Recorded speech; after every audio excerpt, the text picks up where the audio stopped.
Hello, in this video you will learn about speech organization guidelines for a policy debate round. If you look at this board, I have labeled the speeches and the speech times for each speech in a round. 1AC stands for the first speaker and the affirmative side, and this is a constructive speech. The most important part of this speech is that if you're reading a planned act, you make sure that your planned text is where you can get to it, and if you're in a critical act, your alternate is where you can get to it in case you run out of time. The next speech is the 1NC. This is the first speaker on the negative side, and this is also a constructive speech. For this speech, you will be asked, what is your roadmap before you speak? Basically, this means tell the people which ways to put their flows for your speech. The best way to do this is, if you're reading a topicality, make sure you put topicality first. Abbreviation is T. Topicality also fits under framework, so I'm going to write F for framework.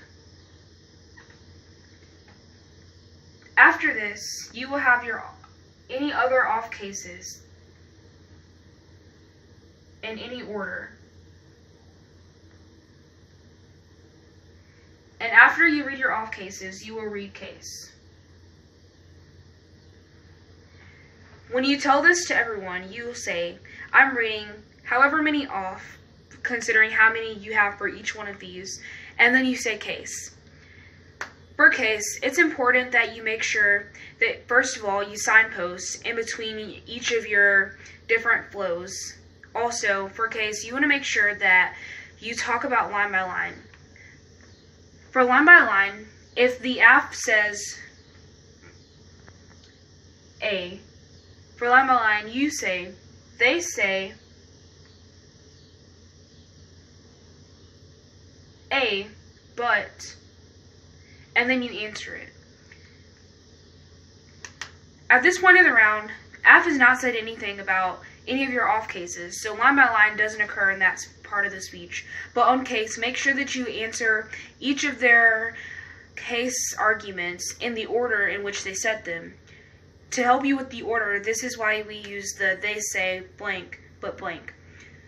When you do this, it helps the judge to also know which things you've answered and which things you haven't answered.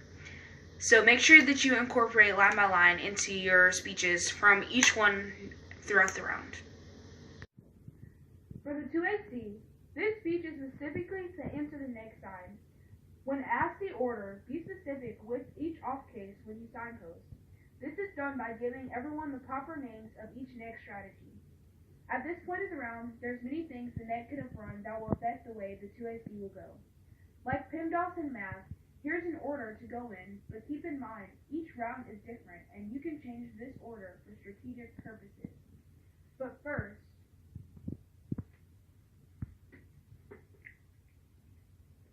you should always put topicality and framework.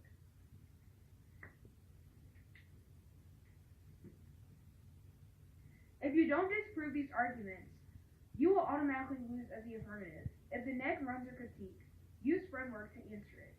Next is case.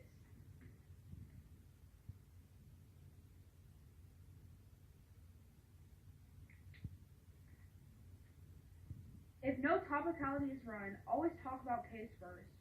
Your job is to defend the case, so make sure you put it in the beginning, because if you drop it, you will have nothing going for you in the round. This is bad because the neck has many strategies to win on, but the act only has one case. On case, you should be doing extensions and any cards the 1AC did not get to. You don't need to extend everything, just the important stuff like impacts, advantages, solvency, etc. And you can do all of this at once as an overview. Then go down the flow and do line by line for everything that the neg said against it. If they don't answer something, going down the flow lets you see that, so you can point it out to the judge and tell why this is bad.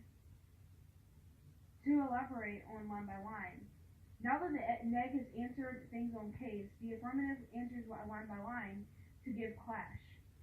Clash means that it is specifically stated why your arguments matter in the round to the judge, because a lot of things are said in a round, Line by line helps you to give linkage to the judge by saying, my argument matters because they said this. Next are the off-case positions.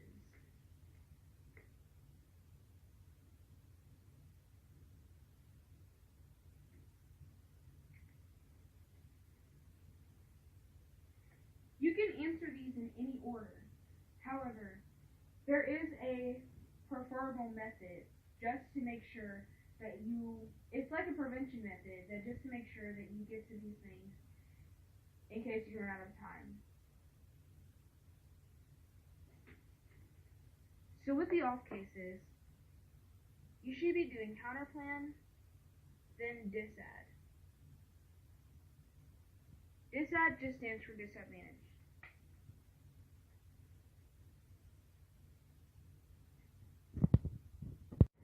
Next is a 2NC/1NR. This is the neg block. The neg will split their arguments and really develop them. Even if there is only one flow in the 2NC, make sure you split your arguments. However, the goal is to get the most arguments in the 2NC because the 1NR is only 5 minutes. Based on the 2AC, the neg should know what they're winning on, and this should be the argument that they spend the most time on. For these speeches, individual teams would choose what to put in each speech. It's a strategic idea to put things you're winning on, which is what your side upheld better, and this is determined by if the AF drops something or does not answer something sufficiently in the first speech. Also, take in mind to develop the longest arguments and the most important arguments, like the disadd, counterplan, K, or T.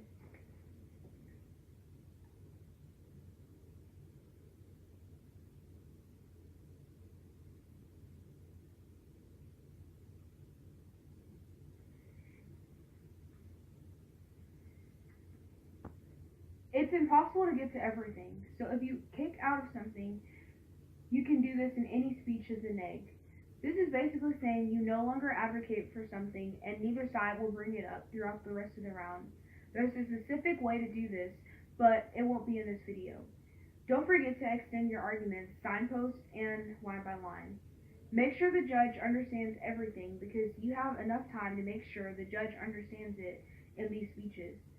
If you ever have the extra time, use it. You can give an impact calculus if time, which is basically an evaluation of the impacts in a round that makes your impact seem more important than the AF or an overview of each speech. For the 1NR, my advice is to read anything that the 2NC did not get to.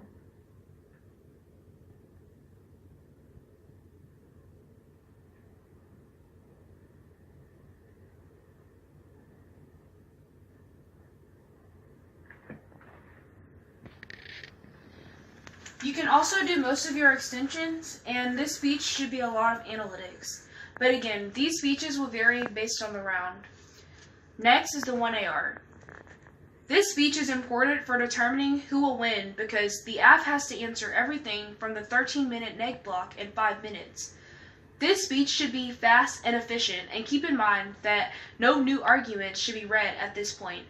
This is why continuously extending arguments is important, and be sure to signpost, which is telling everyone which flow you're answering, especially because if the judge does not know, they may not flow it. Dropping anything in this speech can lose you the round. T in framework is always first, then case.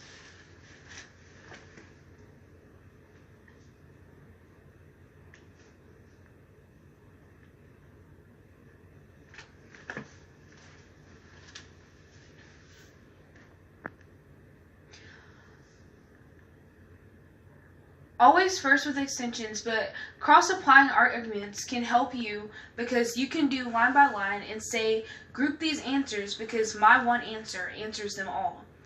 Then get to the off cases in any order that you see sufficient.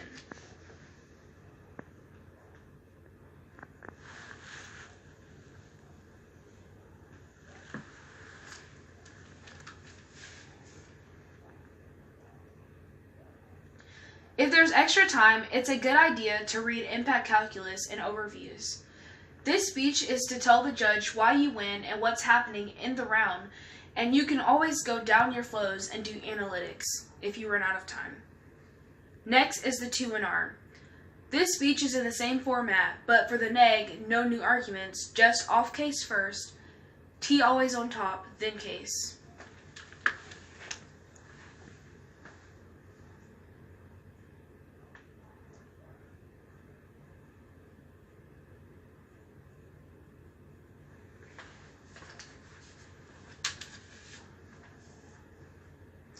Do extensions, line by line, and impact calculus. If the F gave one, compare and argue the impact calculus that they gave to yours. It's most important to get across why you win and what's happening because it's the last neg speech and the F has the last speech of the entire round. You want to make sure it's impossible for the F to sway the judge to vote for them. After this is the 2-AR. Answering the neg using the format established. No new arguments. T, case, off case.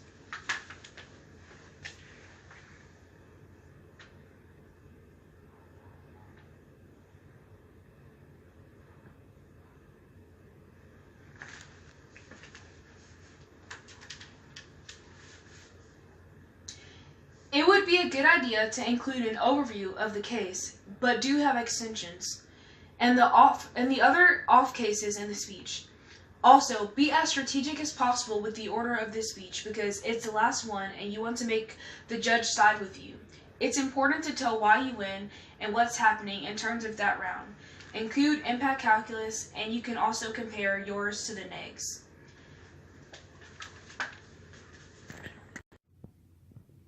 These are basic speech organization guidelines. Thanks for watching this video.